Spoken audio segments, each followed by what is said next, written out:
बुलेटिनमध्ये आपलं स्वागत करते। महत्वाची बातमी, ओबीसी नेते लक्ष्मण हाकेंचा आता ओबीसी नेत्यांनाच इशारा आहे। मत मागण्याचा अधिकार तुम्ही गमावलाय असं हाके म्हणतायत।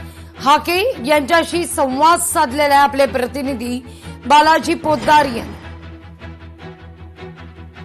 लक्ष्मण हाके आपल्या सोबत आहेत। काल मंत्री छगन भुजबळ यांनी ज्या पद्धतीने सांगितलं की मनोज जरांगे ओबीसी विरोधात नाहीत, जे मनोज जरांगे भुजबळांना शिव्या घालायचे, जे भुजबळ मनोज जरांगे विरोधात एल्गार मोर्चा काढायचे, त्या सगळ्या लढाईत तुम्ही महाराष्ट्रभर तुम्ही सुद्धा लढत होतात।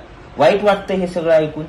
नाही, भुजबळ साहेब म्हणतात की मनोज जरांगे आपले शत्रू नाहीत, तर मग निवडणुकीच्या अगोदर आपण एल्गार मेळावे घेतले ते कशासाठी घेतले होते?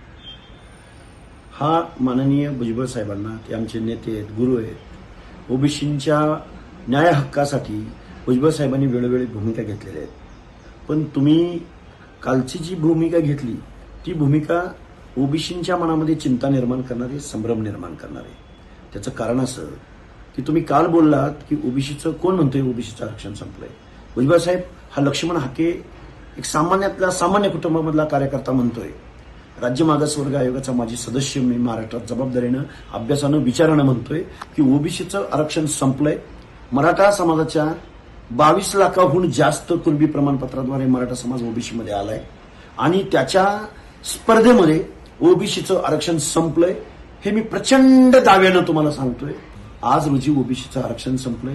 साहेब, तुम्ही मंत्रिमंडळामध्ये आहात, तुम्ही सत्तेमध्ये आहात, आम्ही तुमच्या विरोधामध्ये म्हणजे शासनाच्या विरोधामध्ये महाराष्ट्रामध्ये 1 सप्टेंबरला ओबीसीचा मोर्चा पुकारलाय, ओबीसीचं आंदोलन पुकारलंय, ते आंदोलन होणार। 1 लाखाचा ओबीसी समाज 1 सप्टेंबरला मोठ्या संख्येने जे आहे ते आंदोलनात सहभागी होणार असल्याचं लक्ष्मण हाके यांनी म्हटलंय।